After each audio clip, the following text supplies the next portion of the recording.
What's going on, everybody? Welcome back to my YouTube channel. Today I have another hip shifting vlog episode for you guys. Right now I just woke up about 10 minutes ago. Yes, I am putting on a bit of a front for this. I am not usually this happy this early in the morning. I already faced my first glass of water. That was epic. It is in fact 4 o'clock in the morning. So I'm gonna get into my morning mobility routine. It takes me about 15-20 minutes, and I got a couple other things I gotta do. And I'm gonna do a mobility workout today. So mobility and core work today.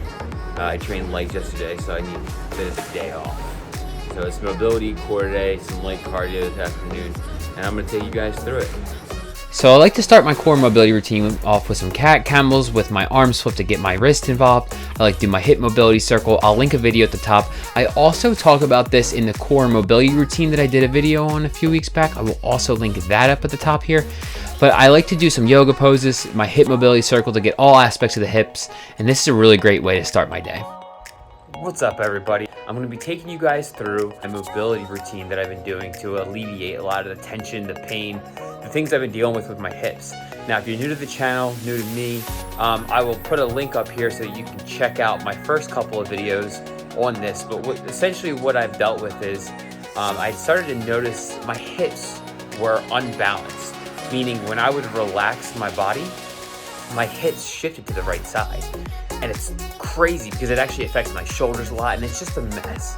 So over the last year or so, I've really studied a lot of stretching, flexibility, mobility, stability, human anatomy to better understand what the hell is going on with myself.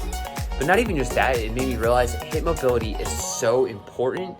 People just don't necessarily know what to do. So I wanted to show you guys some of the things that I've been doing because I have updated a lot of things I've been doing since the last video. So for this, you're gonna need a heavy or a thick band if you wanna try any of these things out. And then if you guys like this video, make sure you drop a like and a comment down below, because then I'll know I should cover what's happening with my shoulders because of all this next. So let's get into it. Okay, so first up I have this lateral banded distraction, and I do this in a couple of different ways. This is something I've just more recently added in, and this has been a fantastic way to get my hips to open up a bit more. So you put the band at the top of your hip crease, then you're gonna wanna get in a quadruped position or on all fours, then just move up and down trying to floss the femur, your thigh bone, back into proper alignment. I also like to do this with a pigeon pose because when you get the external rotation with the distraction, it should make it easier to distract the femur back into proper place. Now, if you look here, you'll see that the hip is a ball and socket joint, and the femur, the thigh bone right there, can actually get jammed. So I like to do this to try to distract the joint back into place. So I just wanted to show you guys this real quick, just in case you couldn't tell from the clips. So when you grab the band and you put it around your leg, you really want to make sure it's at the top of your hip. So for my gentlemen out there, if you're doing this, make sure you don't hit yourself in the nuts, because it can and it will pinch those puppies. So be careful of that. But you really want to get it up in the hip crease to really get the effectiveness so that you can really mobilize the hip joint. Okay, so now I want to show you guys from the other angle. If you look here, you'll see dog shit on my left foot, but you also see that the band is up in my hip crease to get that distraction. Watch my right foot though. You see all that movement? That just goes to show you how unstable my hips are. And then I wanted to show you the pigeon pose from a different angle because I wanted to show you guys my beautiful ass. But two, you can really see the distraction I'm getting here. The band is pulling my femur out of the socket, and that's what we're ultimately aiming for with the external rotation. This is one of my favorite mobilizing drills that I've been doing. I made a whole video of it. I'll make a link at the top here.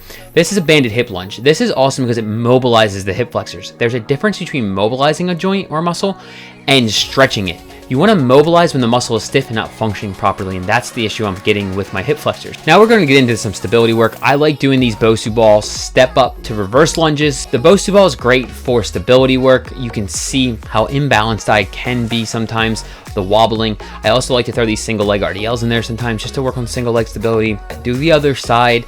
I really struggle with these, so they're great. This is a new one I've been adding in. Kettlebell marchers is what I'm calling them. I don't know the name. All you really got to do is put a kettlebell on top of your foot and then just flex your hip. That's all I'm working on here because my hip flexors are so weak, and you can really see it on this side. Look at my hips dip. This is exactly what I'm talking about when I said my hip issues are causing so many issues in other places like my shoulders. You can see it perfectly in right here. Look at that.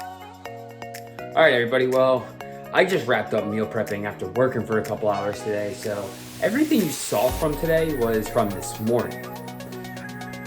But from standing at work all day, from standing in the kitchen, my hips are so fucking stiff. So I'm gonna stretch out my hamstrings before I get this walk in, and I'm going to do this lateral hip opener, which has been fucking amazing for me lately. So I'm gonna show you guys that. I'll probably wrap the video up on the walk, and let's get into it. Last thing I have for you guys is this rotational force stretch to open up the glute medius. If you guys are having a hard time feeling this, make sure you put your bottom leg at a 90-degree angle like I am here. And then you want to make sure you keep your shoulders and your hips as square as possible. They may want to move. I like to feel my glute medius, which is alongside the hips, and keep your core tight so you can really feel the glutes open up. Then just take some deep breaths. I legitimately sit in this for 2 minutes. I fast forwarded this, but I sat in this position for 2 minutes. Same thing over here, but I don't have the problem with my bottom leg. My issue is the top one and that external rotation. So you want to make sure you firmly plant your foot on the ground so you can get that full stretch in the hip. That's the video. I hope you guys took something from this. You know, through all my struggles with my hips, I've realized just how important mobility is, especially at the hips, because we generate so much force, so much power from our hips. It literally is the powerhouse of our body.